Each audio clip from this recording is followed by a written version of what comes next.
Primer parcial, chicos, 27 de febrero. O sea que nos quedan 22 días. Están hasta las manos, digamos. Segundo parcial, 21 de marzo. Un mes. ¿Tu cumpleaños? Qué lindo. Mi cumpleaños es el 2 de diciembre. Siempre la pasé estudiando y rindiendo final, así que te entiendo. El recuperatorio es el 26 de marzo. Allí en el recuperatorio es cuando, si te va mal o no viniste a uno de los parciales. La entrega del trabajo práctico, que también es evaluativa, va a ser el 8 de marzo. La consigna, chicos, del trabajo práctico es igual para todas las comisiones. Igualmente, después cada docente puede poner énfasis en un aspecto u otro. ¿Qué les quiero decir con esto? Que no se anden comparando con otra comisión, ¿se entiende? Porque por allí, si bien la consigna es la misma, los criterios de corrección son los mismos, por allí los docentes le damos un tinte más para un lado o para el otro. ¿Sí? ¿Está bien? Recuerden que las instancias evaluativas son 3 en total, los 2 parciales más el trabajo práctico evaluativo. Los parciales son individuales, múltiple opción, por lo general hacemos 25 preguntas, y el práctico es grupal, donde tienen que hacer un ensayo. ¿Sí? Quédense tranquilos que vamos a practicar preguntas múltiple opción, vamos a practicar la redacción. Bueno, la idea es que ustedes aprendan, no asesinarlos, ¿sí? Si no lo hubiéramos hecho de entrada. Ustedes como estudiantes de esta facultad y de esta universidad pueden tener 3 condiciones. Estar promocional, estar regular o estar libre en cada una de las asignaturas. Vamos al cursillo. Si ustedes están promocionales, significa que tienen aprobada la asignatura y se acabó. Y ya pueden seguir haciendo las siguientes. Recuerden que hay un régimen de correlatividades. Esto significa que tenés que aprobar la primera para después seguir con las otras. ¿Está bien? ¿Se entiende? Bien. Entonces, si vos la promocionás, no tenés que rendir examen final y te olvidás. En el caso del ingreso es directa. Hay algunas asignaturas que es indirecta. Indirecta significa que tenés que hacer un trabajo extra. Acá no. O sea, para promocionar vos tenés que sacarte 7, un promedio de 7 en los parciales. O sea, podés tener 6 y 8, sí. Podés tener 9 y 5, no. Porque la nota mínima es un 6, ¿está? ¿Sí? O sea, podés tener un 10 y un 4 y... ¿qué querés hacer? Y el práctico tiene que tener como mínimo 7, porque fíjense en que no se promedia la nota del trabajo práctico con la de los parciales. ¿Está bien? O sea que tiene que tener, ponele 6 o 8 en los parciales y 7 en el práctico. Ahí está promocional. A eso le sumamos la condición de la asistencia. El 80% de asistencia en los trabajos prácticos. ¿Sí? Se les van a tomar asistencia. Acá no tomamos asistencia. Mañana que empiezan los prácticos, sí. ¿Está? Para regularizar, la nota es 4. El 4 equivale al 60% del examen, ¿sí? No es el 40%. Si vos te sacas 4, 4 y 4, estás regular. ¿Qué implica eso? Que no tenés aprobada el ingreso, pero que estás regularizado y eso te habilita a cursar las materias de primer año. Pero vas a tener que rendir un examen final, el cual tenés 3 años para rendirlo. ¿Está bien? El examen final en realidad son los 2 parciales juntos, chicos, no es ningún cuco. ¿Está bien? También para regularizar tienen que tener un porcentaje de asistencia que no me lo acuerdo. Creo que es el 60%, algo así. ¿80? ¿Qué sabés vos? ¿De dónde sabés? Bueno, ponele el 80, lo dijo él, ¿eh? No sé, qué sé yo, 60, 80, por ahí. Va.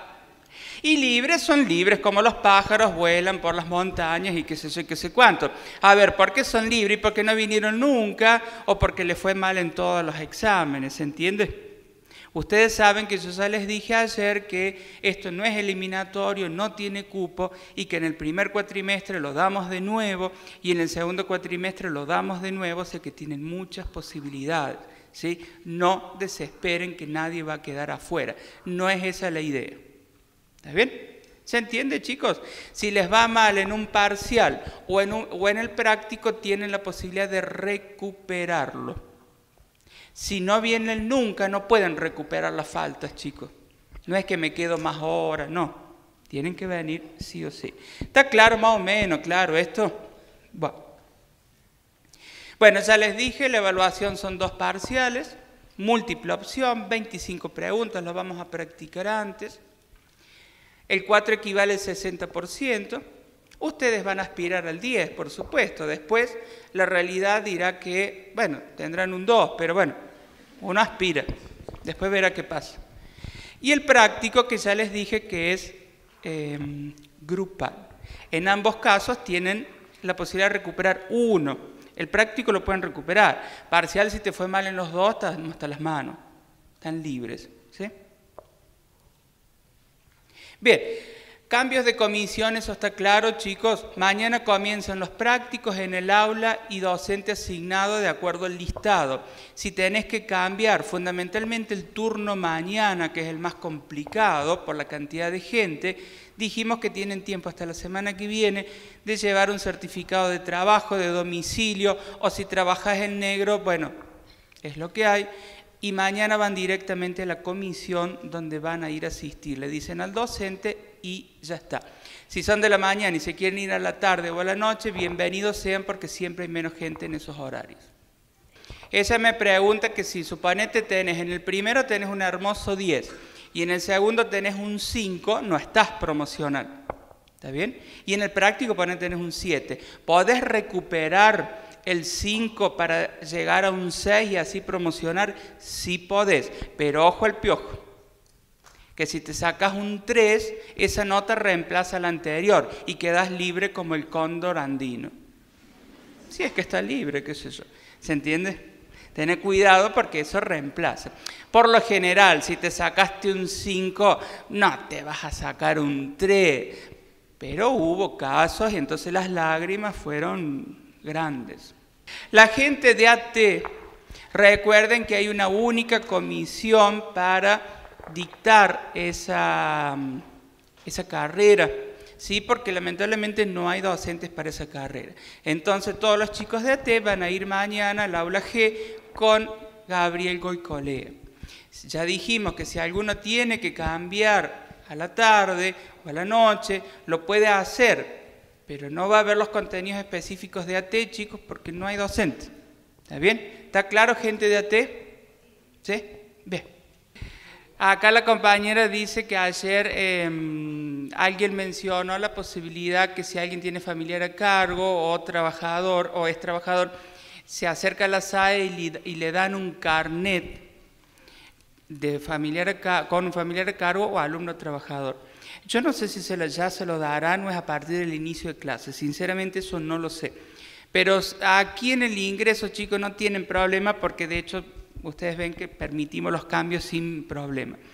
Sí, para las asignaturas de primer año, que la cosa se empieza a poner un poco más estricta, con ese carnet los docentes tenemos más flexibilidad porque nos obligan básicamente.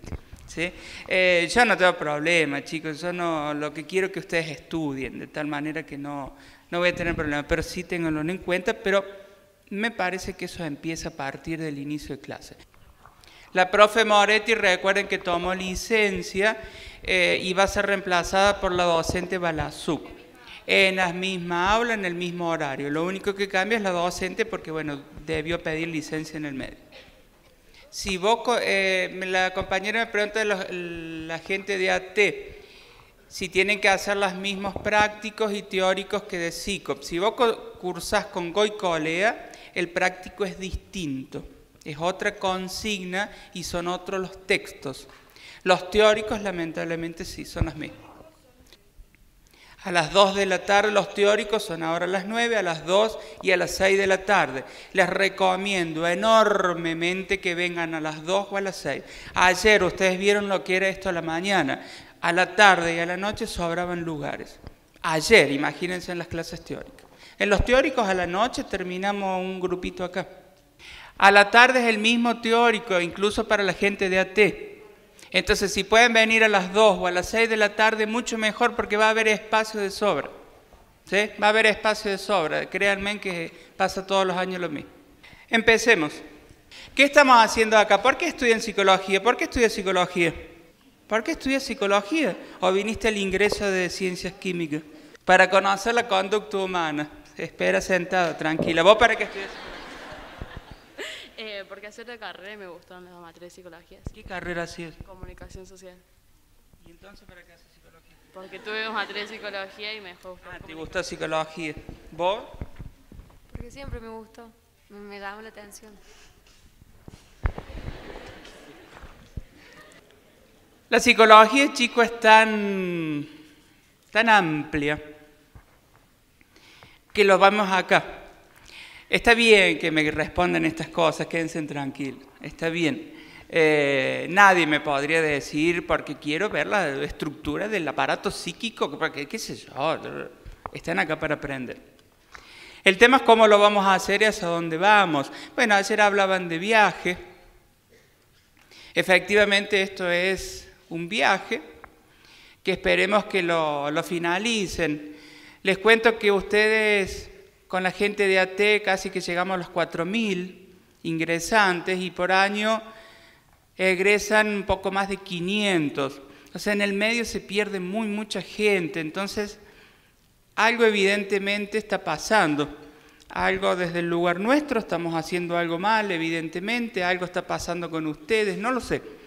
Pero evidentemente es un camino que no es fácil. Yo por ahí pregunto y me dicen estudio psicología porque es fácil. No, no crean que es fácil. Hay que leer mucho, hay que entender la mente humana, la conducta o lo que fuese. Y la verdad que no es fácil, pero créanme que lo que no tiene de fácil lo tiene de lindo. Así que bueno, tratemos de iniciar este camino. ¿Qué es la psicología? ¿Qué hace un psicólogo? A ver, ¿qué hace un psicólogo? ¿Qué?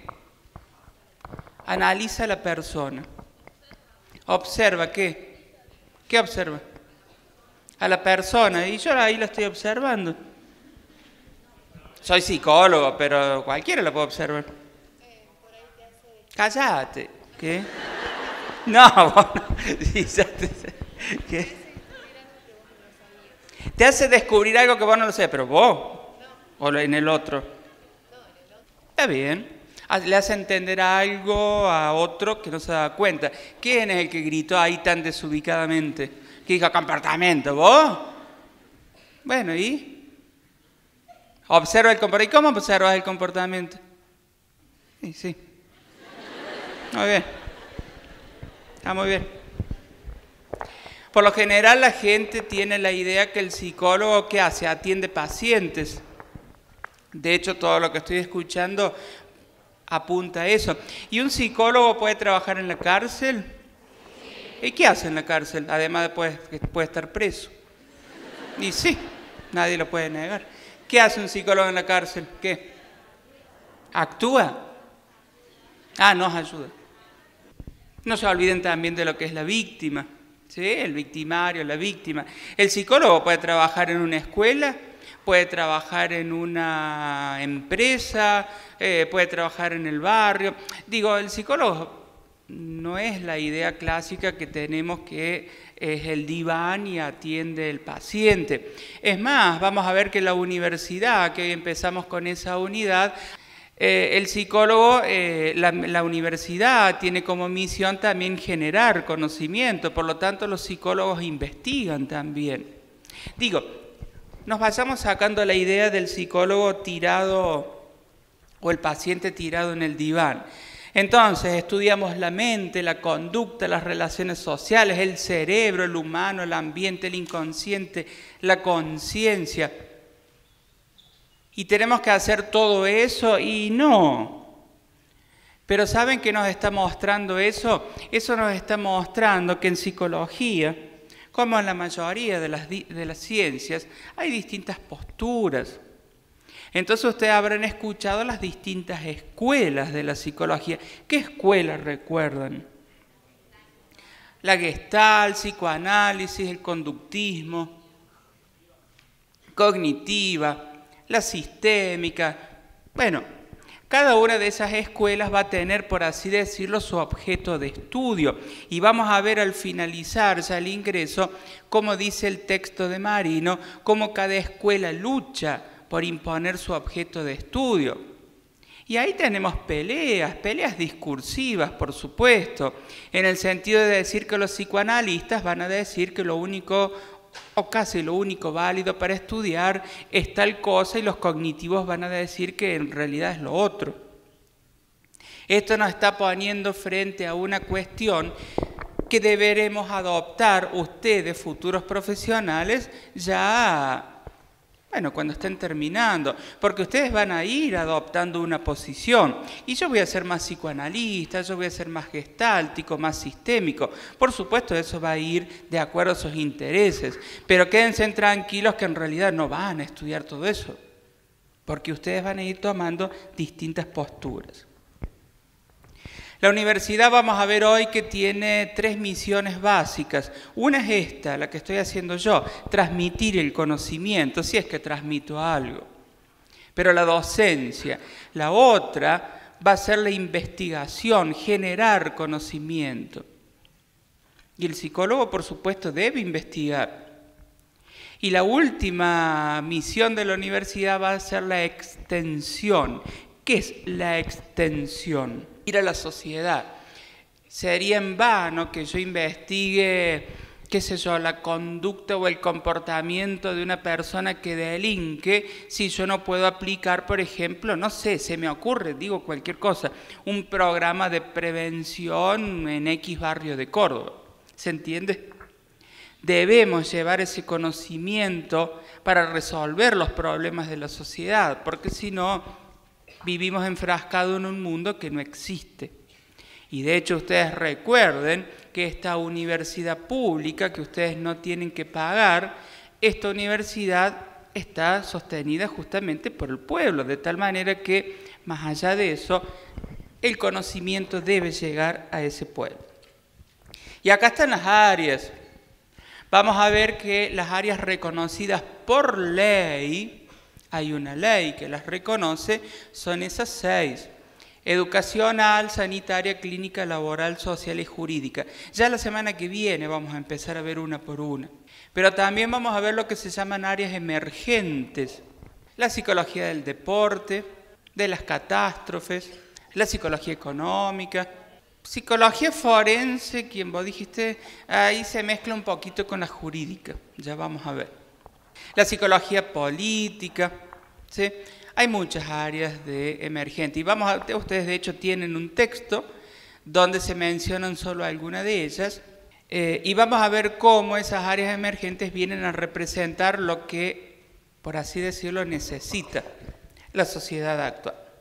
Bien, ese es el recorrido que vamos a hacer en este ingreso, chicos. El objetivo del ingreso básicamente no es que ustedes sepan todo lo relacionado al ingreso, sino básicamente que apenas una introducción a esos conceptos básicos. De hecho, ustedes en 4º año o a partir de 3º van a tener materias con las distintas áreas y lo van a ir profundizando de esa manera. El objetivo de esto simplemente es una introducción. De tal manera que ahora les propongo que trabajemos el texto de Martiarena. ¿De qué habla el texto de Martiarena? ¿Cómo se llama el autor? A ver si lo leyeron.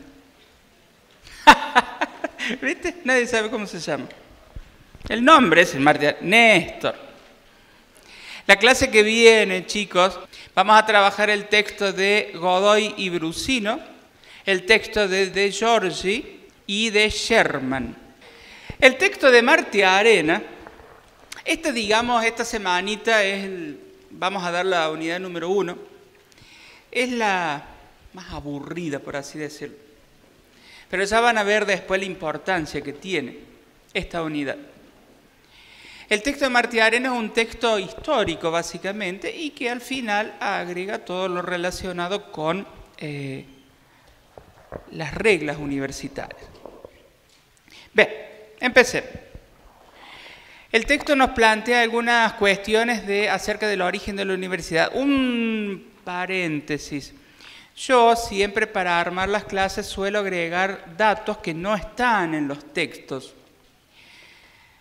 Entonces, cuidado chicos, estudien siempre del manual, porque las preguntas están hechas del manual, ¿sí?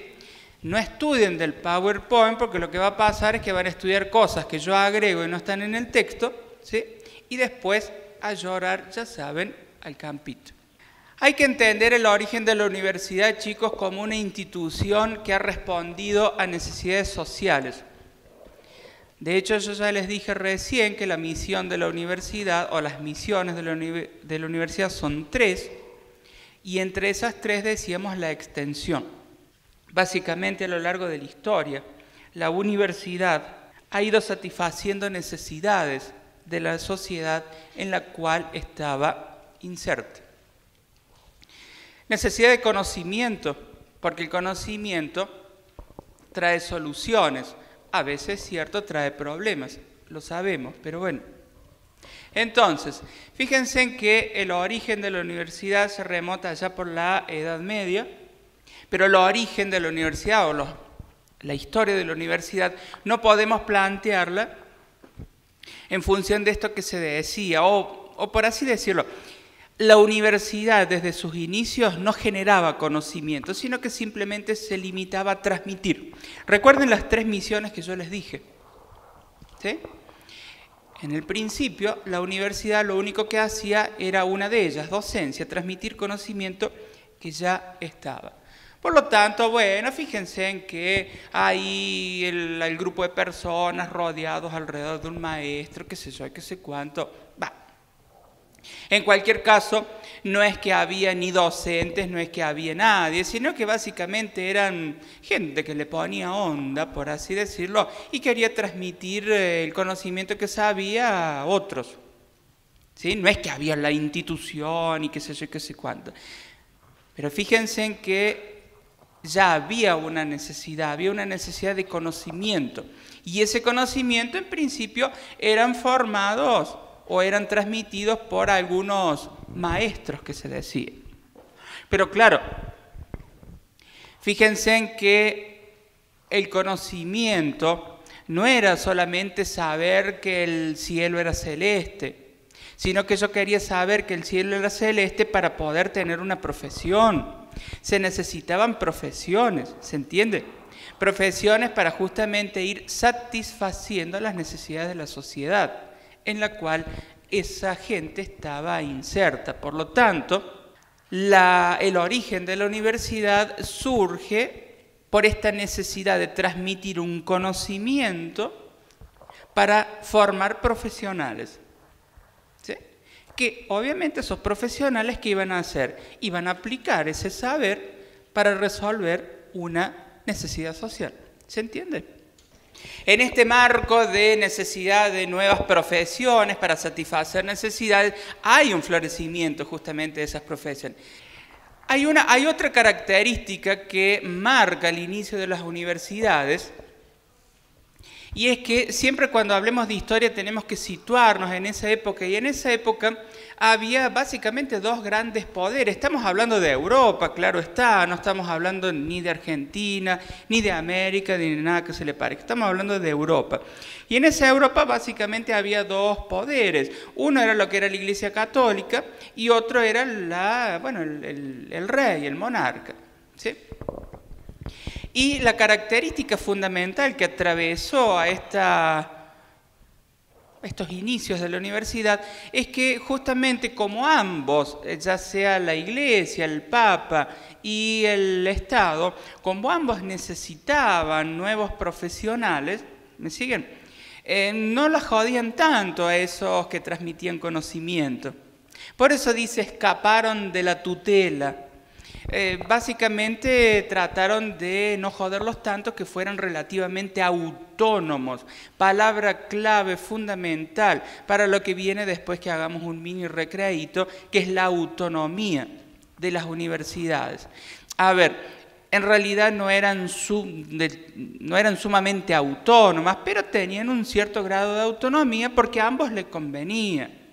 El Papa no se metía tanto, el Estado no se metía tanto, porque a los dos les convenía, todos amigos y Así surgieron las primeras universidades y ahí las tienen: Bolonia, París, Siena, Roma, Salamanca. Obviamente, insisto, estamos hablando de Europa. De hecho, la primera universidad se funda ¿dónde y en qué año? A ver si lo leyeron. Bueno, eso no va a ir en el parcial, así que lo aprendieron al pedo. Bien, efectivamente, esta cuestión de que a todos les convenía, entonces, bueno, en cierta manera trajo una cierta autonomía para estas primeras universidades. Efectivamente, como todos dijeron, en el 1088 en Bolonia surge la primera universidad. A ver, insisto, esa primera universidad no es que surgió de la nada misma. Se entiende que hubo todo un desarrollo previo con esta cuestión de puja entre el Papa y el Estado. Y bueno, y eso justamente fue lo que permitió que formalmente en el año 1088 surgiera la primera universidad. Claro que allí hay otra cuestión, o lo que tiene que ver con las historias, nos dice que había un enfrentamiento con el papado y los gobiernos, ¿sí? Básicamente el imperio romano, y se disputaban lo que decíamos recién. A ver, ¿qué necesitaba el papado? Y el papado necesitaba mentes instruidas que difundieran su mensaje. ¿Y qué necesitaba el imperio? Y mentes instruidas que sostuvieran ese imperio, fuerza laboral, básicamente. ¿Quién les proporcionaban esas mentes instruidas? Bueno, esas primeras universidades. Entonces había una disputa, no es que estaba todo bien. Había una disputa por esas mentes instruidas que permitían que el legado de la Iglesia y sostener el imperio fuera posible. Y como lo proporcionaban las universidades, insisto, eso es justamente lo que permitió que en cierta manera fueran relativamente autónomas. No autónomas del todo, pero con una cierta autonomía. Ahí es lo que dice allí. Tuvo su beneficio. Estas primeras universidades entonces empezaron a plantear, a redactar sus propias normas, porque se lo permitía, ¿sí? Igualmente, chicos, no crean que era una autonomía del todo, era una cierta autonomía porque, bueno, el Papa tenía que revisar lo que se redactaba, el imperio también, pero en el medio había una negociación. Lo interesante de esto es que entonces permitió esta cierta autonomía, ¿sí? Sus propias normas. A partir de allí se va sentando las bases para una universidad que provee al Estado de profesiones, lo que va a dar lugar a un modelo de universidad llamado profesionalizante, o sea, una universidad que provee las profesiones al servicio del Estado, ¿sí? ¿Se entiende? Ese modelo después se va a profundizar en Francia con Napoleón Bonaparte, y por eso es que en la actualidad se lo conoce como el modelo francés o napoleónico, ¿sí? Que básicamente ese modelo francés o napoleónico va a estar vigente, al menos en nuestro país, hasta la actualidad. Hoy en día la universidad básicamente forma profesionales al servicio del Estado. ¿Qué pasó en el medio? Bueno, pasaron un montón de cosas. Digamos que no apuntan directamente a la universidad. Es cierto que surge la revolución industrial, los imperios van colonizando otros países, fundamentalmente de África, se descubre América en teoría, porque América ya estaba poblada por otros habitantes, pero básicamente ahí hay un hecho fundamental, más allá de todo esto, que es que el poder del papado se empieza a debilitar. Pero no solamente el poder del papado, sino también lo que tuvo que ver con el poder del imperio sacro romano. Entonces se acuerdan que estaban peleando los dos, pero los dos paradójicamente empiezan a debilitarse, por razones distintas, algunas en común, pero básicamente los dos empiezan a debilitarse. Y eso va a tener una consecuencia también fundamental. Recuerden que yo les dije recién de este modelo francés o napoleónico, el modelo profesionalizante. Bueno, justamente como de este debilitamiento va a surgir lo que tiene que ver con Napoleón Bonaparte, que va a ser finalmente quien va a derrotar al Imperio Romano, allí se va a reforzar básicamente este modelo francés. Entonces, el Imperio Romano cae derrotado por Francia, por Napoleón Bonaparte, de allí el nombre de modelo francés o napoleónico, ¿sí?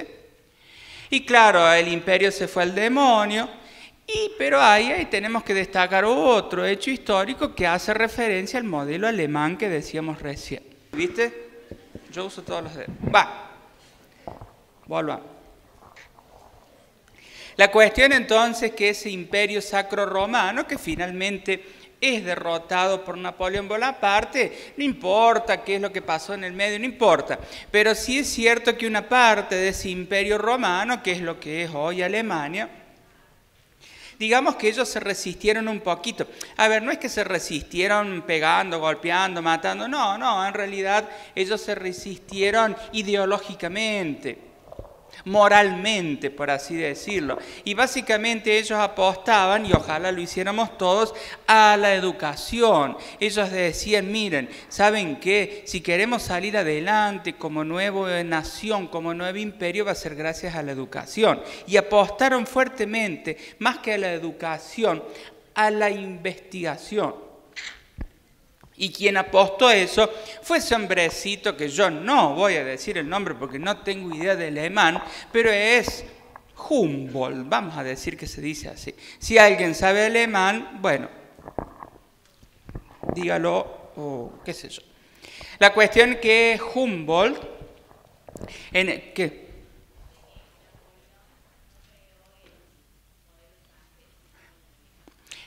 Napoleón, me preguntan aquí, no creó el modelo francés sino el alemán. ¿Eso me preguntaste? ¿Qué dicen ustedes? Bueno, perdón, eruditos, eructitos.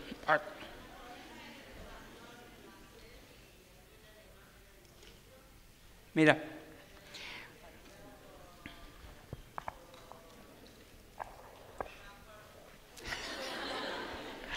El modelo no me acuerdonista. No, escucha, la cosa es así.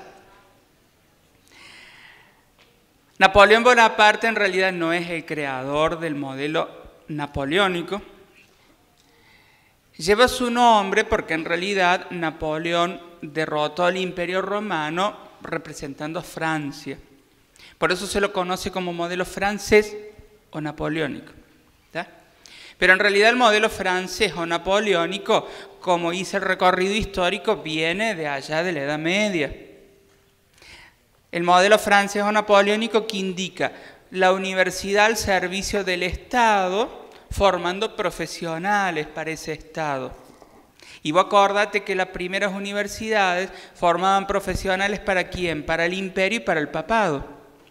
¿Sí? Por lo tanto, las raíces del modelo francés o napoleónico vienen de mucho antes. Se le dice modelo francés o napoleónico porque con una vez que Napoleón derrota al Imperio Romano, se profundiza esa tendencia en las universidades. Solamente por eso. Pero no es que es el fundador. En paralelo, cuando Napoleón derrota a lo que tiene que ver al Imperio Romano, en España, que estaba allá abajito nomás, empieza a desarrollarse lo que se llama el modelo español. A ver, chicos, el modelo español, modelo de universidad español, básicamente es lo mismo que el modelo francés. Es una universidad que forma profesionales al servicio del Estado. Lo que pasa que el modelo español es como que le da un poquito más de importancia, más cabida a todo lo que tiene que ver con la cuestión religiosa. El modelo francés era un poco más laico, la iglesia no se metía tanto, en el español se metía un poquito más, por así decirlo. Y de hecho vamos a ver que cuando acá llegan los españoles a nuestro país, rápidamente tratan de imponer este modelo francés en el fondo, pero español, porque ¿quiénes van a ser? Los jesuitas, básicamente, que van a tratar de, imponer este modelo de universidad. El modelo alemán, que es el otro, surge por esto. Cuando parte del Imperio Romano se rompe en pedazos y la parte que es hoy Alemania tiene este hombrecito que es Humboldt, este hombrecito que dice, mire, don Napoleón, nosotros no nos vamos a rendir moralmente y vamos a apostar a la investigación. Nosotros queremos que la universidad no solamente transmita conocimiento, sino que básicamente investigue, genere nuevo conocimiento. No importa, chicos, esos nombres que no tengo la más mínima idea de cómo se pronuncia. Lo que ustedes deben entender, que el modelo alemán es distinto en el sentido que forma profesionales al servicio del Estado también, pero fundamentalmente el objetivo central apunta no a transmitir, sino a generar conocimiento. Primero genero, luego lo transmito para formar el profesional que necesita el Estado. ¿Se entiende, chicos? Un pasito más adelante. Vos tenés 3 modelos de universidad, ¿sí? El modelo francés, modelo español y modelo alemán. Básicamente los 3 forman profesionales al servicio del Estado. La universidad debe transmitir conocimiento y formar un profesional que sirva al Estado. Idea que viene siendo cultivada desde la Edad Media. ¿Sí? Bien. El modelo francés lleva su nombre a partir que Napoleón Bonaparte derrota al Imperio Romano, ¿sí? Y por eso se lo llama modelo francés o napoleónico. El objetivo, ¿cuál es? Transmitir un conocimiento, yo te formo como psicólogo y anda, atende paciente. ¿Sí? El modelo español es lo mismo, porque rápidamente se extendió hacia España, solamente que le da un poder mayor a lo que es la Iglesia Católica. ¿Sí? El modelo alemán surge con este hombrecito Humboldt. ¿Por qué surge? El Imperio Romano era grande en Europa. Tenía varios países de los que conocemos hoy, ¿sí? Una de esas partes, cuando se rompió el imperio y fue derrotado por Napoleón, es lo que hoy conocemos como Alemania, ¿sí? Ellos definitivamente dijeron, está bien, Napoleón, ganaste, haz la tuya. Pero como finalmente Alemania se independizó, dijeron, señores, a este país lo sacamos no transmitiendo conocimiento para formar profesionales. Lo hagamos eso, pero antes generemos el conocimiento. Por eso el modelo alemán o humboldtiano pone el énfasis en la investigación. Y como bien dice acá la compañera, que la perdieron, ahí estás.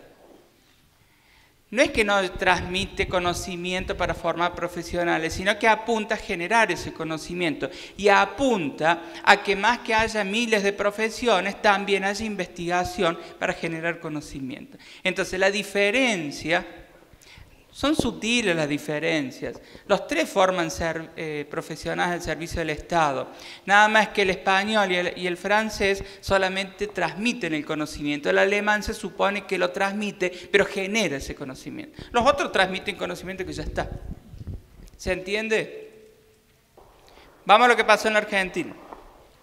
¿Y en la Argentina qué pasó? Bueno, vamos a suponer que América fue descubierta en 1492 por Colón y toda esa cosa que nos han dicho, pero sí es cierto que a partir de ese hecho histórico de la llegada de los españoles, nuestro país, primero era una colonia, ustedes saben, hasta que se logra la independencia, pero básicamente ahora otra vez tengamos en cuenta estos 3 modelos, chicos. El modelo alemán en Argentina nunca pegó, por así decirlo.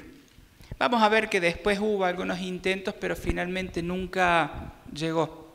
Nunca tuvo una importancia tan grande como sí lo fue el francés.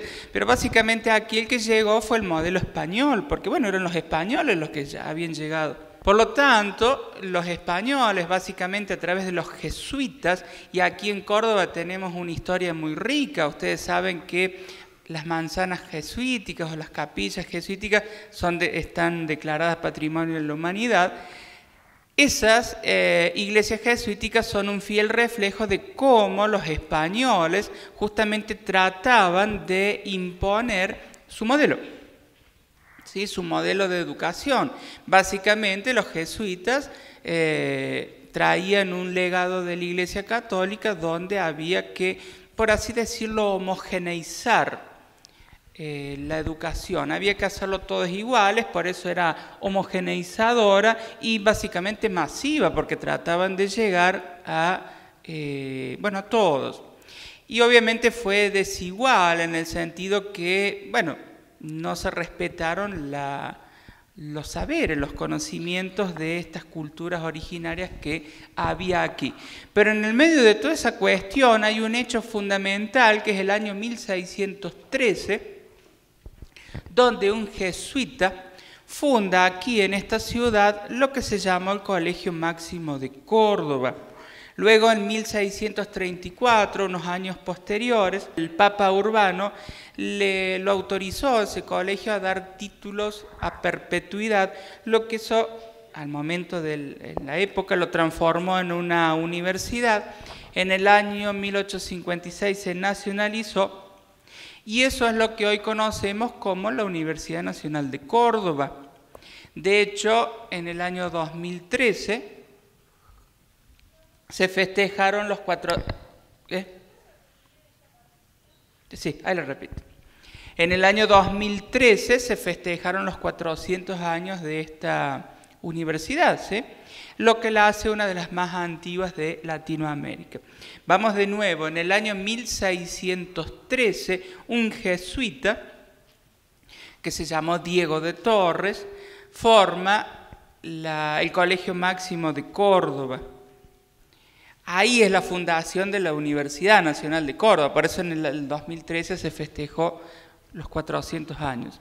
Luego, en 1634, unos años después, el Papa del momento lo autorizó a dar títulos a perpetuidad, para siempre, lo que hizo que se transformara en una universidad. ¿Sí? En 1856 se nacionaliza y a partir de allí, hoy sigue vigente nuestra Universidad Nacional de Córdoba. Claro, en paralelo empezó la idea de independizarse de España, pero tratamos de evitar preguntas con fecha, esas cosas. Sí de leyes. Eso sí. Miren, podrían festejar que le saque todas las atribuciones de los órganos de gobierno, que ya les digo qué es eso. El modelo español rápidamente se impuso en nuestro país. Entre los pobladores estaba la necesidad de independizarse, pero como el modelo español estaba muy fuerte en nuestro país, rápidamente estos primeros colegios jesuitas, luego universidades, como acabamos de ver, rápidamente se transformaron en lugares para formar profesionales, porque era el modelo español, ¿sí? Tenía lógica. No solamente para formar profesionales, sino básicamente consagración, legitimación. Y eso lo vamos a ver porque va a ser algo fundamental para que surja un acontecimiento histórico como fue la Reforma del 18. Entonces, el modelo español rápidamente se impuso, ¿sí? Y la universidad se transformó en un lugar no solamente para formar profesionales, sino justamente para legitimar. Básicamente, si vos querías ser importante, tenías que ir a la universidad. Chicos, esto por ahí también uno lo escucha ahora. O díganme si no les pasó, papi, mami, voy a ser psicólogo. ¿Qué? ¿No les dijeron? ¿Cómo no ibas a ser médico, contador? ¿No les pasó eso? ¿No? Bueno. A mí casi me mata. Pero bueno, qué sé yo. En cualquier caso, hay algunos hechos históricos en el medio de esta cuestión, que por supuesto tiene que ver con la independencia, pero luego de lograda la independencia, fíjense en que hay un hombre que hay que destacar y es Avellaneda. Avellaneda tuvo un largo recorrido en la política argentina, fue presidente, fue senador, bueno, pero más allá de todas esas cuestiones, tuvo varias contribuciones que hacen a lo que es la educación, en general y en particular a la educación superior. Entonces fíjense en que una vez que se logra la independencia, se crea la Ley de Educación Primaria. La Ley de Educación Primaria establecía que era obligatoria la escuela primaria. Hoy sabemos que es obligatoria también la escuela secundaria, ¿sí? Pero así en esa época surge. La Ley 1420 de Educación Común, laica, ¿saben lo que significa laica? ¿Sí? Que no tengan ninguna cuestión religiosa, gratuita y obligatoria, y en particular para lo que tiene que ver con las universidades hay una ley que es muy importante, y ya lo vamos a ver por qué, que es la ley 1597. ¿Anotaste? Bueno. ¡Oh! ¿Qué quieren ver ahí? Recuerden entonces a Avellaneda, chicos,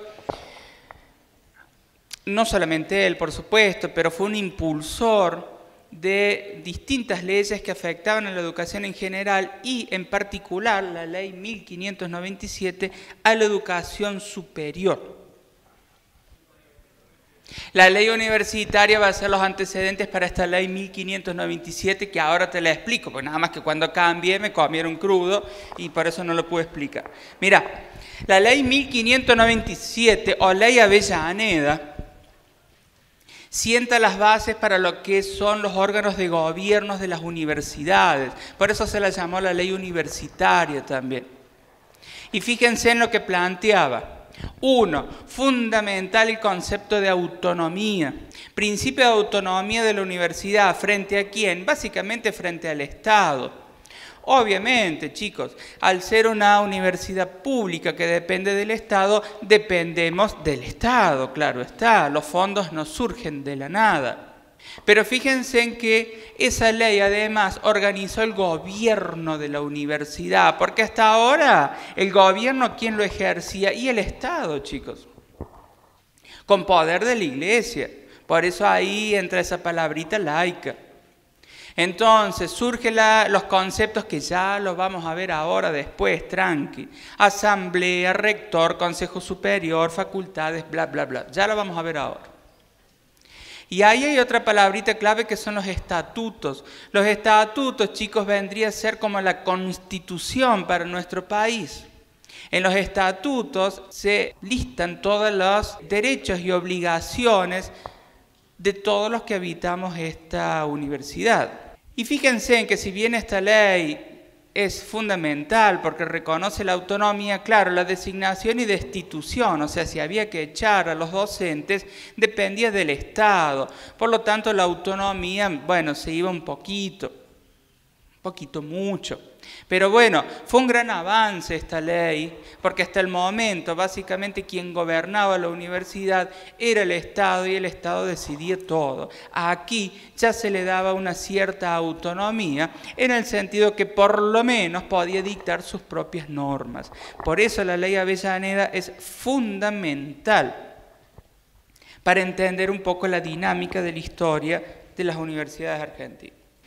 Claro, es cierto que la ley Avellaneda fue un antecedente fundamental porque le empezaba a dar autonomía a las universidades, podían crear sus estatutos, el gobierno, etcétera, etcétera, pero básicamente la ley fue de difícil aplicación. Ustedes saben que una cosa es la ley, la teoría, y otra cosa es la práctica. No fue tan fácil aplicarlo, básicamente, chicos, por los intereses, obviamente, y como casi siempre pasa.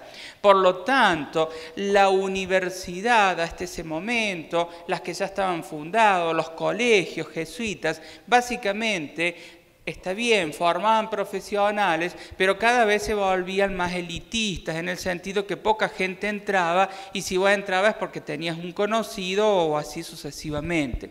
De tal manera que entrar a la universidad era un espacio de consagración. Si vos entrabas, vos eras importante, y si no, y bueno. Entonces, todo esto fue acumulando, por así decirlo, como una olla a presión. Y es esa olla a presión que finalmente explota con la reforma del 18. Los reformistas del 18 plantean el inicio de su protesta con el manifiesto liminal. Ahora lo ven. ¿Sí? Se entiende que sale después. El poder de la Iglesia Católica, por el modelo español, ya lo dijimos, era muy grande. El Estado necesitaba la universidad porque necesitaba no solamente nuevas profesiones, sino que también necesitaba consolidar el Estado. Recuerden que éramos muy jóvenes en esa época, lo seguimos siendo, pero se tenía que consolidar el Estado. Por lo tanto, la universidad, como decíamos, básicamente era un lugar de consagración. Es allí que surge la famosa reforma de 1918 y surge en esta ciudad de Córdoba. Y ahora vamos a ver un videíto que nos va a explicar un poquito y después lo vamos a seguir explicando nosotros. Bien, veamos el videíto. La reforma universitaria fue un acontecimiento de trascendencia nacional y latinoamericana que sobrepasó los límites del ámbito universitario. Consagró principios que sellaron el futuro de la universidad al destino mismo de su pueblo y de sus instituciones. Este movimiento sacudió las obsoletas estructuras de una universidad sustentada en dogmas y negada a las mayorías. El anhelo transformador de los jóvenes del 18 no se reducía solo a lo académico, identificando a la educación y en particular a la universidad como una herramienta indispensable para el desarrollo de la sociedad. En 1918 había 5 universidades en la República Argentina, 3 nacionales, Córdoba, Buenos Aires y La Plata, y 2 provinciales, Santa Fe y Tucumán. En la Universidad Nacional de Córdoba, los cuerpos directivos no se renovaban jamás. Sus miembros eran vitalicios y ni siquiera el cuerpo docente tenía representación en su conducción. El 15 de junio de 1918, la Asamblea Universitaria debía designar al nuevo rector. Una multitud de estudiantes la interrumpe y desaloja a los asambleístas. La Asamblea de todos los estudiantes de la Universidad de Córdoba decreta la huelga general. Justamente fue en Córdoba en 1918 porque era la Universidad de Córdoba, la más vieja del país, era al mismo tiempo la más cerrada, la más aristocrática, la más aislada de las nuevas realidades que en ese momento se vivían en el mundo y en nuestro país. Las universidades han sido hasta aquí el refugio secular de los mediocres, la renta de los ignorantes, la hospitalización segura de los inválidos y, lo que es peor aún, el lugar en donde todas las formas de tiranizar y de insensibilizar hallaron la cátedra que las dictara. El manifiesto liminar, redactado por Deodoro Roca, expresa el sentimiento de los jóvenes universitarios, conteniendo a su vez los caracteres fundamentales que acompañarán al movimiento reformista. El hecho de que por primera vez en la historia de la humanidad alguien planteara que el centro de la educación debían ser los estudiantes desde el punto de vista de su participación en el diseño de ese mismo sistema educativo, no es poco. Duele mucho que sea tan poco conocido y sobre todo teniendo en cuenta que surgió en nuestro país, en Argentina y en el interior de nuestro país. Que reaccionó esa juventud con 3 banderas básicamente muy claras que tienen, pienso yo, absoluta vigencia hasta hoy, como son la participación de los estudiantes en el gobierno de la universidad, que es esta revolución copernicana en la concepción de la educación superior que decíamos al comienzo, la unidad de los pueblos latinoamericanos y la modernización, la transformación y la modernización de los planes de estudio que estaban absolutamente enajenados de la realidad argentina de aquel momento. Los principios de la reforma del 18 están vigentes de manera absoluta, en su totalidad, como están vigentes principios mucho más viejos, con los principios surgidos en la Revolución Francesa, de libertad, de igualdad, de fraternidad, o los mismos principios que dieron origen a nuestra Revolución de Mayo. Creo que están absolutamente vigentes los principios. Y creo que no es casualidad que cada tanto, cuando avanzan los sectores conservadores sobre el poder, de manera sistemática, avanzan sobre algunas cuestiones que fueron banderas fundamentales de la reforma del 18, tales como la gratuidad de la enseñanza, tales como el ingreso irrestricto, es decir, la no restricción de ingresar a la universidad a todos los sectores, a los hijos de todos los sectores y fundamentalmente de los sectores más desprotegidos de la sociedad. A través del manifiesto, los estudiantes impugnaban con crudeza a docentes y autoridades, pero anclaban en la sociedad los problemas y sus soluciones. La reforma, en lo inmediato, señala Gabriel del Mazo, es una protesta por el estado de atraso espiritual, docente y científico, y por su gobierno oligárquico. Pero la misma solo podrá comprenderse como parte de una transformación más profunda, más amplia. Deodoro Roca, una de las mentes más brillantes de aquel movimiento, decía que la reforma universitaria nunca se completará hasta que no haya una reforma social. Y un poco esto tiene que ver con esto que decíamos de la universidad como isla. Indudablemente, lo que la Universidad Argentina ha aportado al conocimiento, al pensamiento, a la investigación científica en Argentina ha sido extraordinario.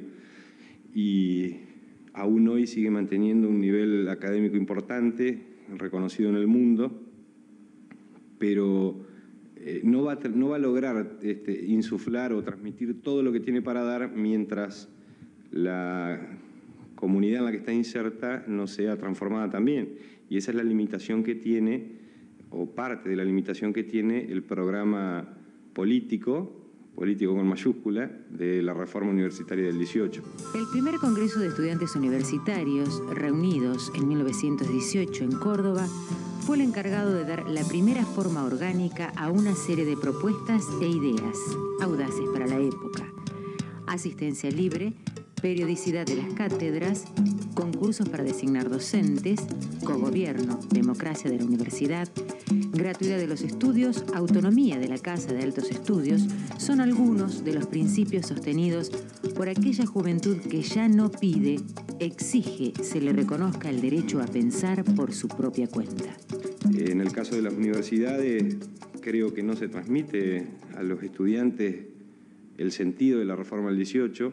Creo que el estudiante común probablemente ignora que forma parte del gobierno de la universidad, no sabe que tiene representantes que deben defenderlo, que no deben limitarse a cosas que son importantes, como son los apuntes, las becas, la discusión por las pequeñas cosas de todos los días, sino que tiene representantes que están ahí para discutir planes de estudio, para discutir cómo investiga la universidad, para discutir cómo se financia la universidad, para discutir qué modelo de país queremos, para discutir todo lo que tiene que ver con el futuro de este país, que indiscutiblemente los reformistas del 18 lo imaginaban distinto y que son, creo yo, los jóvenes los que tienen la posibilidad de hacerlo distinto. Por eso digo que los principios de la reforma del 18 están absolutamente vigentes y que en todo caso lo que hace falta es que los que sienten el fuego de la reforma dentro de su corazón difundan ese ideario y discutan de qué forma se lleva adelante, porque podemos ser razonables o mesurados en las formas, en las medidas que tomamos para llegar a un ideal. Lo que no podemos dejar de ser es audaces en los ideales. Más allá de todo lo que significa como efemérides, yo creo que si no se rescata el significado profundo de lo que significó ese movimiento, no hay salida. Es decir, el objetivo no es una universidad reformada, sino que el objetivo es una universidad reformista, es decir, que permanentemente esté en trance de transformación, de progreso, de crecimiento, y donde, por ejemplo, los distintos sectores que conforman la comunidad universitaria ejerzan efectivamente un cogobierno. Y en ese sentido, los reformistas del 18 tenían muy claro que para eso, por ejemplo, el cogobierno tenía que ser igualitario, todos los sectores tenían que estar representados igualitariamente, y todos los sectores, no algunos. Aún hoy, la universidad no ha logrado culminar la tarea emprendida por aquellos jóvenes idealistas de la Córdoba de principios del siglo XX. Recoger sus ideas, repensar el papel de la educación universitaria y el país, aceptar el desafío de llenarla de vida es tarea del presente. Tomando las palabras del Manifiesto Liminar, podríamos decir que contamos para el país con una vergüenza menos y una libertad más. Los dolores que nos quedan son las libertades que nos faltan. La reforma surgió, el hecho que hizo explotar, por así decirlo, la cuestión, fue la elección de rector, pero la reforma fue un movimiento que venía, ¿sí? Que venía acumulando, por así decirlo. Surge con ese hecho, pero ya venía. Recuerden la imposición del modelo francés, el modelo español en nuestro país, y la Universidad de Córdoba, que paradójicamente, siendo la más antigua, era la más conservadora. En función de eso surge la reforma del 18, 3 minutos de recreo, si alguien quiere salir a fumar un pucho, lo fuma, vuelve y quedan claro entonces, chicos, las razones por lo que surge este movimiento estudiantil. En realidad siempre decimos movimiento estudiantil, pero no fueron solo estudiantes los que estaban en la reforma del 18, también habían trabajadores, habían gremios, pero claramente la mayor cantidad de reformistas tenían que ver con estudiantes, pero también es cierto que había docentes, no docentes, no estaban solos.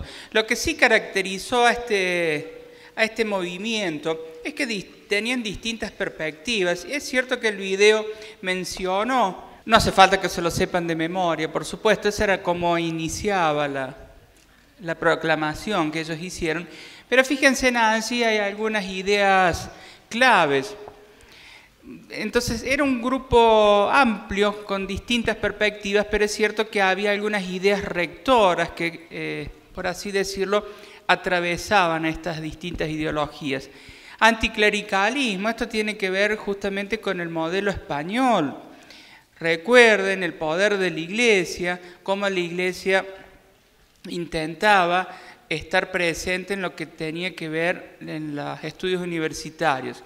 Y si bien es cierto que la ley Avellaneda planteaba una cuestión laica, en la práctica fue difícil que eso se llevara a cabo. Por lo tanto, el anticlericalismo fue una cuestión fundamental. Lo que tiene que ver con el americanismo, tenemos que ubicarnos históricamente. En el año 1914 se inicia la Primera Guerra Mundial. En el año 1918 ya esa guerra ya estaba finalizando. Por ahí, para nosotros ahora Europa puede ser un país, un continente donde la gente vive bien, qué sé yo, qué sé cuánto, pero en esa época la Europa no era la Europa de ahora, la Europa de ese momento era una Europa donde la gente se estaba matando entre sí, donde había millones de muertos y definitivamente no era la cuna de la humanidad. Entonces, justamente frente a una Europa que se caía a pedazos, producto de la Primera Guerra Mundial, y donde muchos inmigrantes estaban llegando a América, incluso a nuestro país, seguramente muchos de ustedes, incluso yo, tenemos abuelos o bisabuelos que venían de afuera. Definitivamente esta cuestión de hacer de América una nueva cuna de la humanidad estaba presente en ellos, pero se entiende que el contexto mundial era totalmente distinto, obviamente el que es de ahora. Solidaridad social tenía que ver justamente con esta misión de la Universidad de la Extensión. Era una universidad cerrada donde solamente se transmitía un conocimiento para unos pocos, no se generaba conocimiento, no se investigaba y lo poco que se sabía quedaba en círculos chiquitos. Por eso era un espacio de consagración y legitimación. Los reformistas apuntaban a que justamente ese conocimiento llegara a la sociedad. Ellos peleaban justamente por una universidad del pueblo, para el pueblo, que se llegara justamente a ese pueblo. Y eso obviamente tenía que ver también con el acceso para todos a la universidad, porque hasta ahí, como les decía anteriormente, solo se llegaba o solo se entraba si tenías a un conocido o si eras de, qué sé yo, una alta sociedad o lo que fuese. Y fundamentalmente todo lo que tenía que ver con la democracia universitaria. Como bien dijo el video, los cargos en la universidad eran vitalicios, eran para toda la vida, no había renovación y se ponía a dedo. Y quien ponía el dedo en realidad no eran todos los miembros de la universidad, sino que eran unos pocos. Por lo tanto, allí surge un concepto fundamental que lo vamos a ver ahora en un ratito, que es el cogobierno. Ellos pregonaban que la universidad no debía ser gobernada por unos pocos, sino justamente por todos los que participaban en esa universidad. Ustedes deben tener en claro, chicos, esto lo vamos a retomar ahora, que estos son, no hace falta que se lo sepan, pero es básicamente lo que dije. Ustedes deben tener en claro que muchas cuestiones que hoy podemos disfrutar, por así decirlo, aprovechar, es justamente consecuencia de esos reformistas, ¿sí? El hecho que ustedes este año puedan votar para elegir sus representantes, que puedan participar en organizaciones de todas las que ayer estaban acá, en cualquiera de ellas, es justamente parte de estos legados. Pero como bien cerró el video, todavía hay cosas que nos faltan, ¿sí? Bueno, ojalá que entre yo, que ya me voy retirando, y ustedes que recién empiezan, ojalá luchen por esas cosas que faltan. Lo que deben tener en claro es que los reformistas, ya dijimos hacia dónde apuntaban, pero tampoco no discutían el modelo francés, Sí, un poco más el español, en el sentido justamente de la cuestión laica, pero el modelo francés ellos no lo discutían. Recuerden que el modelo francés formaba profesionales al servicio del Estado. Lo que ellos en todo caso cuestionaban de eso es que se formaran al que quería ser un profesional para el Estado, porque hasta ahora entraban unos pocos, ¿se entiende? Ellos querían que entraran todos. Por lo tanto, no se estaba cuestionando el modelo francés. La Reforma nunca cuestionó ese modelo. Sí, en todo caso se cuestionaba justamente esa cuestión que solo unos pocos entraban. Esto también puede explicar por qué el modelo alemán o humboldtiano, ¿se acuerdan?, no tuvo tampoco entrada o cabida en este momento de la historia argentina. Y de hecho sigue vigente hasta el día de hoy el modelo francés.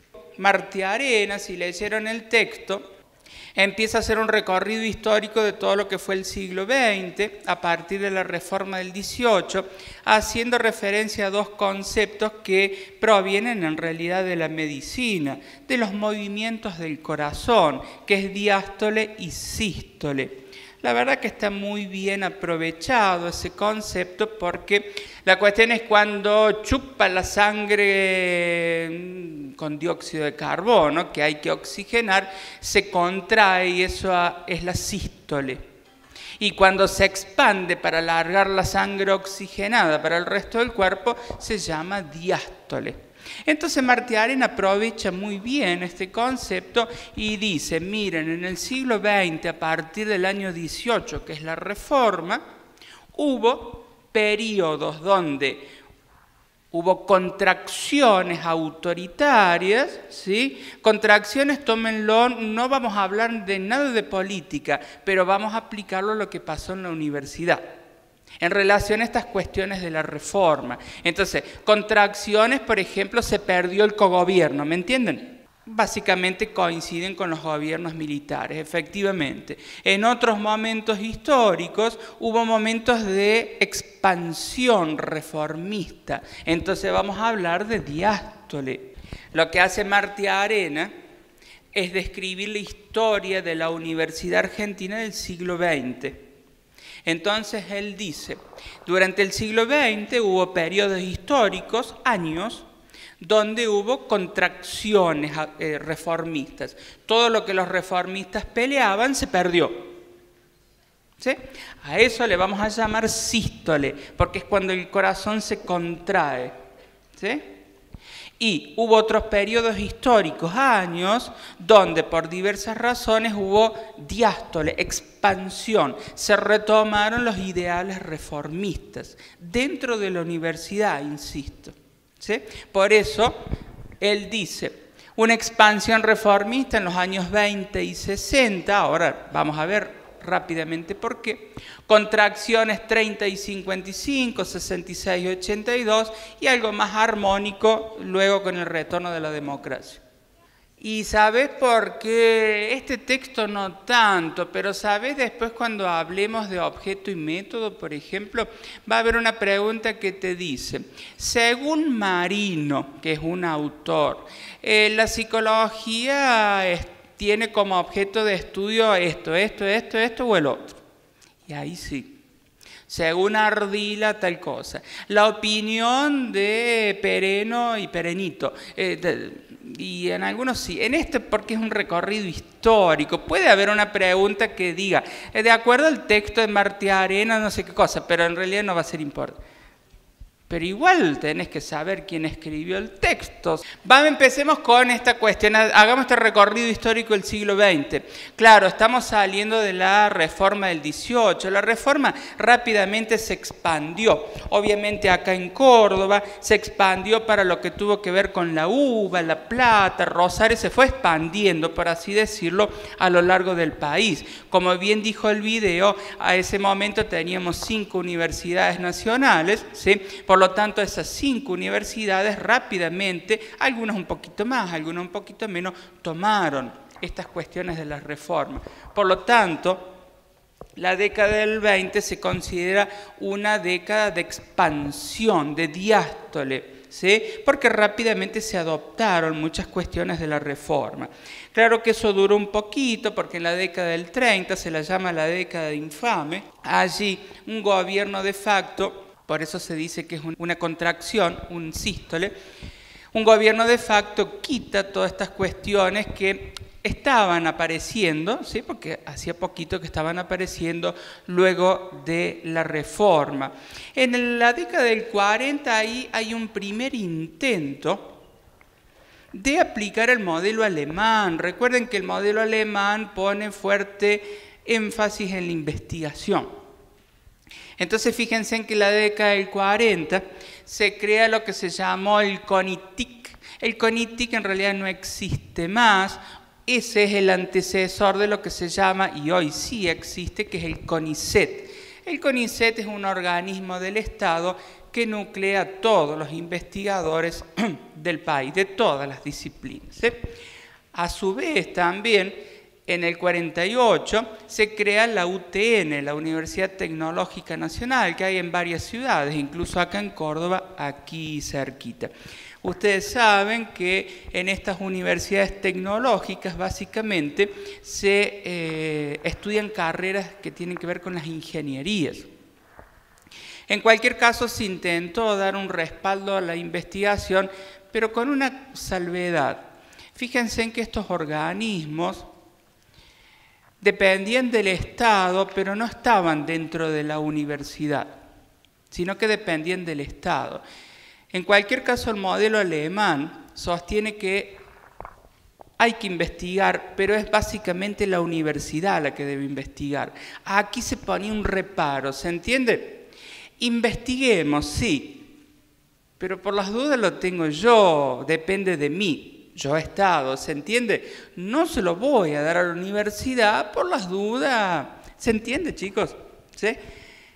Y esto continúa hasta el día de hoy, porque el CONICET, insisto, hay muchos docentes que son investigadores, pero no está dentro de la universidad. Si bien es cierto que hoy en día el entramado CONICET de universidad es mucho más complejo y mucho más interrelacionado, pero no depende de las universidades hasta el día de hoy el CONICET. Por lo tanto, este intento de poner o instaurar el modelo alemán, bueno, se quiso, pero por la duda no lo hagamos del todo bien. Ya veo que las universidades hacen alguna macana. Por lo tanto, no había un interés tanto en potenciar esa autonomía. Le demos bola a la investigación, pero por las dudas la hagamos afuera.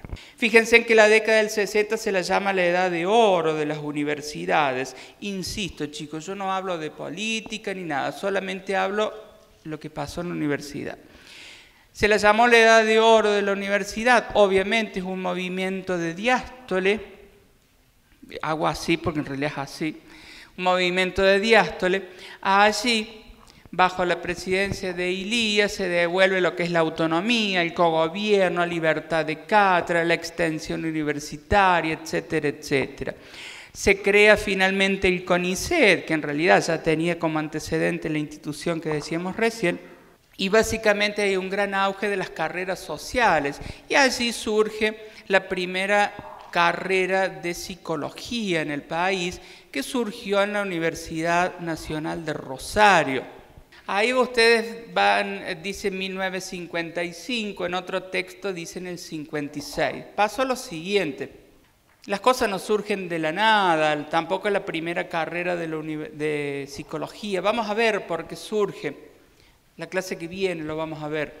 Pero básicamente, en diciembre del 55 en Rosario ya estaba todo listo para que saliera psicología. En los papeles se creó en el 56. Por eso en un texto pueden encontrar el 55 y 56. Si se les pregunta, porque eso es lo único que les da miedo, será en el 56, porque legalmente surgió en el 56. ¿Se entiende? ¿Sí? Va. Acá en Córdoba surge un poquito después, en el 58, y luego así van surgiendo las distintas universidades. Ese gran auge de las ciencias sociales permitió, entre otras cosas, ni más ni menos que las primeras carreras de psicología. Eso duró poquito de nuevo, porque en el 66, hay otro golpe militar. Allí hay un hecho conocido que seguramente no habrán escuchado, se la llama la Noche de los Bastones Largos, justamente por el episodio de represión que hubo. Se elimina el cogobierno, muchos docentes, investigadores tuvieron que emigrar. Allí sale la expresión la fuga de cerebros, ¿sí? Pero también es cierto que allí otra vez Córdoba es lugar de otro hecho histórico que fue el Cordobazo. El Cordobazo en realidad ya no tanto fue estudiantil, si bien es cierto que había estudiantes, pero fue una cuestión más gremial, ¿sí?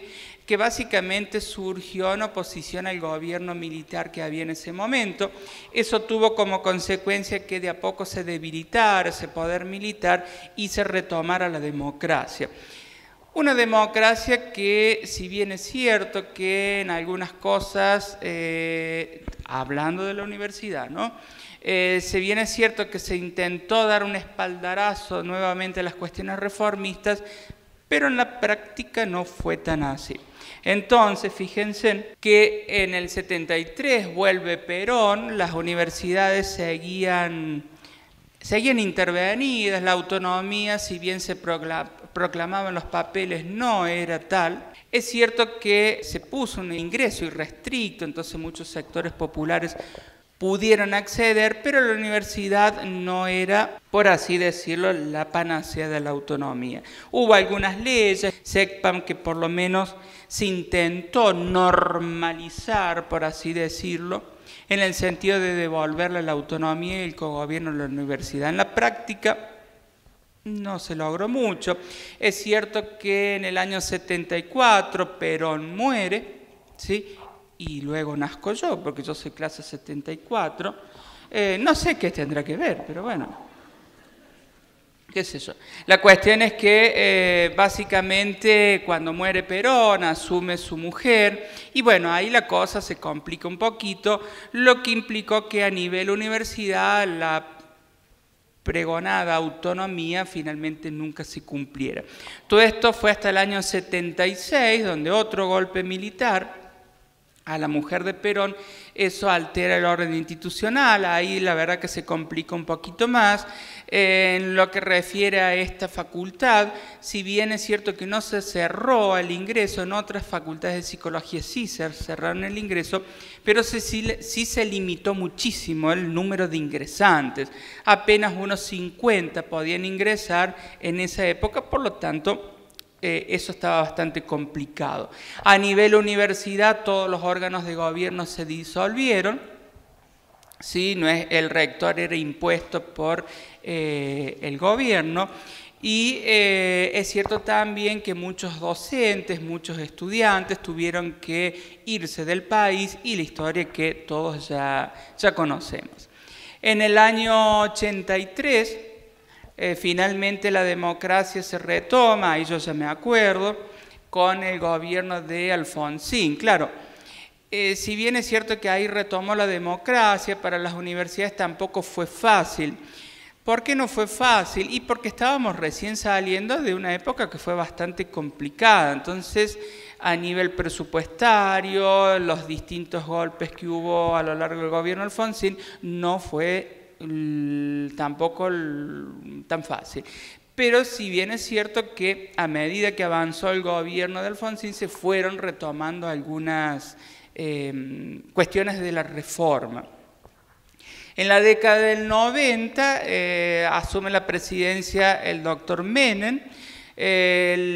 Básicamente la política del doctor Menem fue una política con un tinte más neoliberal. Y allí hay una ley que ustedes deben saber que sigue vigente esa ley, que es la Ley de Educación Superior. La Ley 24.521, ley complicada si las hay, porque claro, esa ley, entre muchas otras cosas, entiendan que surge en el marco de un gobierno, bueno, ya le dijimos, con un tinte neoliberal. Y básicamente muchos sostienen, muchos la defienden, muchos están en contra. Básicamente, chicos, no vamos a entrar en esa discusión, pero se sostiene que vulnera la autonomía de la universidad. Incluso en algunas, cumpliendo algunos requisitos, las universidades podían poner cupo. ¿Sí? Y esto existió hasta hace poquito, de hecho en nuestra facultad de medicina, acá cerquita, hasta hace poco tenía cupo. La verdad no me acuerdo el número, pero bueno, no entraban todos. Ahora eso se modificó. En cualquier caso, esa ley también establecía, por ejemplo, que las universidades podían autofinanciarse, ¿sí? De hecho, yo ingresé en el año 96 a esta universidad, todavía no éramos facultad, porque esta facultad se crea en el año 98, y teníamos que pagar una contribución estudiantil, que me acuerdo era muy poquito, pero bueno, había que pagarla. Esa resolución luego fue derogada. Allí surgen muchos cursos de posgrado, como una manera de autofinanciarse, cursos que siguen vigentes, chicos, y hay que pagar sus buenos mangos. Surge también una cuestión muy controvertida, que es la evaluación. Se crea un órgano, que es la Comisión Nacional de Acreditación Universitaria, que viene y evalúa. Tranquilos, no van a tener que hacer ningún examen, pero sí la facultad. Y la facultad lo hizo en el año 2013 y en el año 2016, y está acreditado el título. Podemos discutir después afuera todo lo que quieran. Básicamente, ¿qué significa que está acreditado? Que está reconocido por el Ministerio de Educación. ¿Qué pasa si no lo tenés acreditado? No te mandan el título, básicamente eso. No te lo mandan. No te lo manda el ministerio y nunca lo podrían tener. Hubo bastante despelote acá, hubo muchas protestas, porque, insisto, hay mucha gente que está a favor, mucha gente está en contra. En cualquier caso, lo que ustedes deben saber, chicos, que esa ley, la Ley de Educación Superior, si bien ha habido muchos intentos de reformarla, incluso aquí había una profesora que lamentablemente falleció, y ella propuso cambios a la ley, pero bueno, no, la ley sigue vigente, ¿sí? Hay algunos cambios, pero sigue vigente. Vamos a esta cosa del cogobierno. ¿Qué significa cogobierno? A ver. Es un gobierno compartido, un gobierno de muchos. Un gobierno que va de la mano con el otro, está bien, me gusta. Es un gobierno de muchos, no es un gobierno de uno. El primer concepto importante, que ya lo dije, son los estatutos. Los estatutos, cuando pueden ingresar al aula virtual, y si les interesa lo pueden buscar en Google, estatutos de la UNC, les va a salir un PDF. Allí están dispuestas toda la cuestión reglamentaria que nos rige, todos nuestros derechos, nuestras obligaciones y todo. Allí en el estatuto, chicos, son todas las reglamentaciones que rigen la vida universitaria, ¿sí? Recuerden que antes de la ley Avellaneda los estatutos los dictaba y los aprobaba el Estado. Hoy en día los estatutos los dicta y los reglamenta la propia universidad. Allí hay dos conceptos importantes. Uno, autonomía, que surge de allá del papado y el imperio. ¿Se acuerdan? Que parece que hace 20 años que dijimos, fue hace un rato.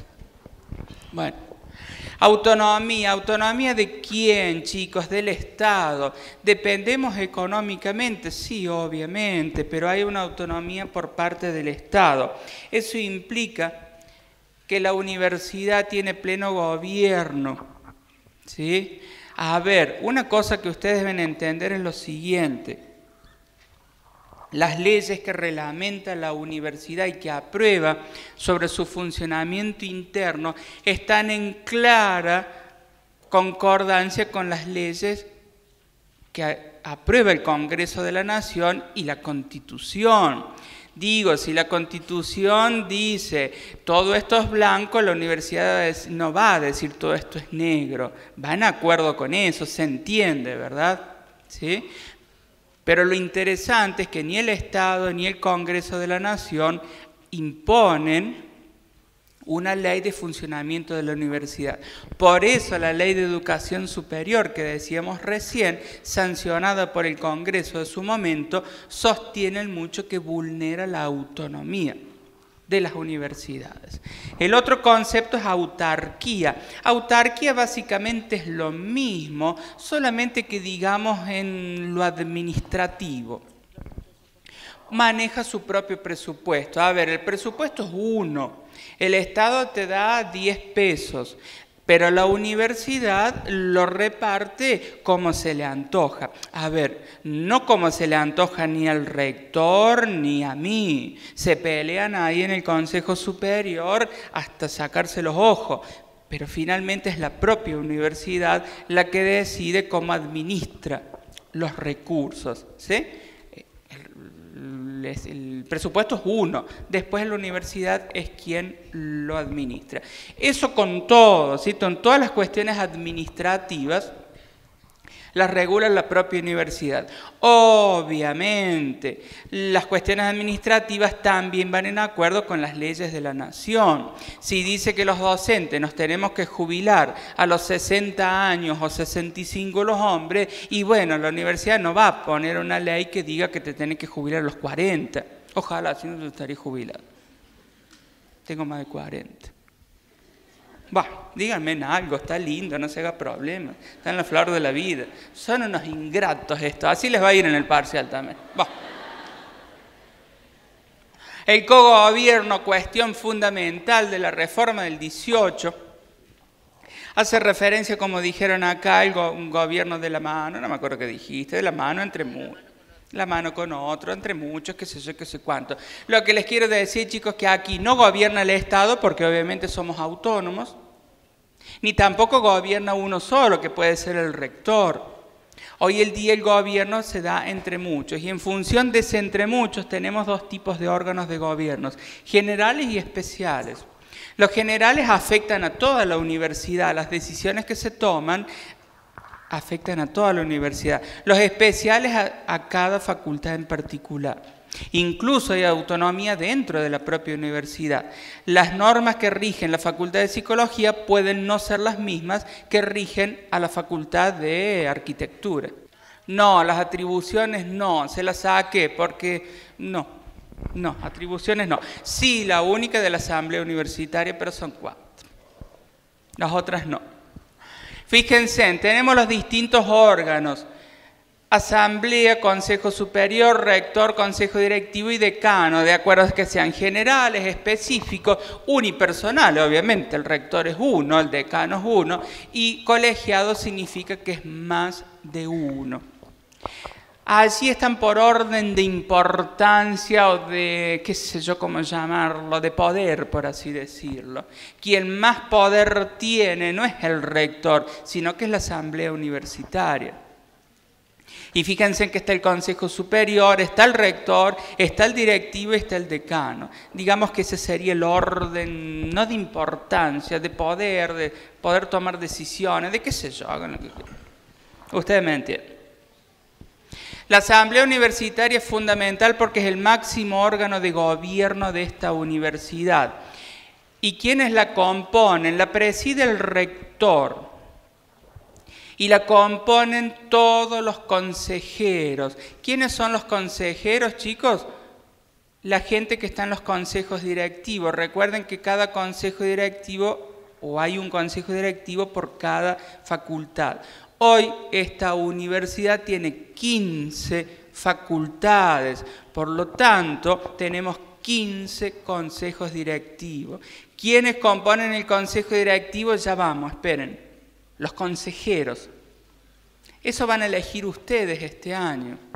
Por lo tanto, cada consejo directivo tiene 19 miembros. Multipliquen 19 por 15 y esa va a ser la asamblea. ¿Cuánto es? ¿235? Bueno, si acá se juntara la asamblea universitaria tendríamos 235 personas presididas por el señor rector o el vicerrector en su caso. ¿Sí? Ese es el órgano máximo de gobierno. En cualquier caso, chicos, lo que les quiero decir, que quien mayor poder tiene para tomar decisiones no es una persona, son 235, ¿se entiende? Y en esas 235 están los 4 claustros. ¿Cuáles son los claustros? Los estudiantes, ustedes son un claustro, los docentes somos otro claustro, los graduados somos otro claustro, porque yo estoy graduado, y los no docentes. ¿Quiénes son los no docentes? Los que permiten que tengamos los cables. Bueno, en mi caso no porque me lo traje, pero permiten que tengamos los cables, que tengamos el micrófono y toda esa cuestión. Son quienes los inscribieron, etcétera, etcétera. En cualquier caso, chicos, de esas 235 personas va a haber estudiantes, va a haber docentes, va a haber no docentes y va a haber graduados. Fíjense en las atribuciones.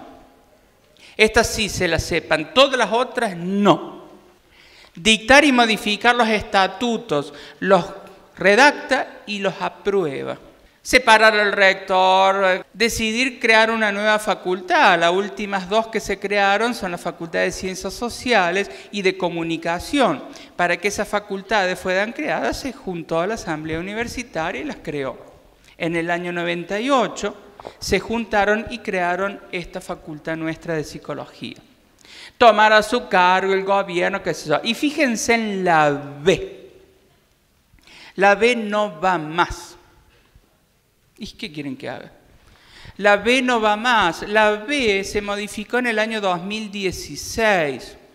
Hasta el año 2016, el rector y el vicerrector eran elegidos por la asamblea. O sea, esas 235 personas votaban. Votaban a Pereno, a Perenito o a Perenón. Y bueno, y ganaba Perenón o el que fuese. El decano era elegido por los consejeros, por el consejo directivo, o sea, 18 personas elegían Pereno, Perenito o Perenón. ¿Se entiende? Hoy en día, a partir del año 2016, eso se modificó y ya no es una atribución de la Asamblea Universitaria, porque existe en esta universidad lo que se llama la elección directa. ¿Qué significa eso? Y como este año vamos a votar intendente, gobernador y presidente, lo mismo vamos a votar rector.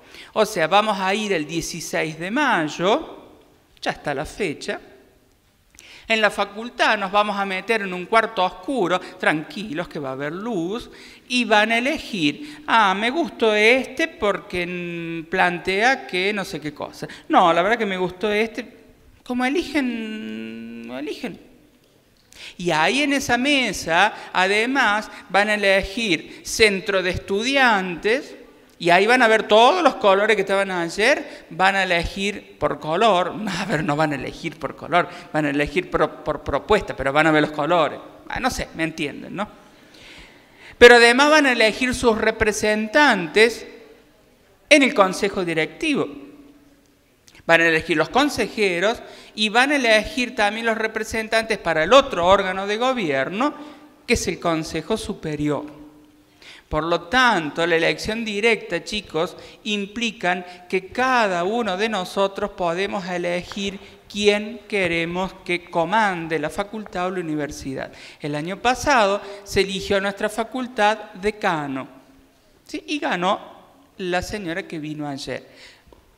Este año tenemos que votar ya para rector.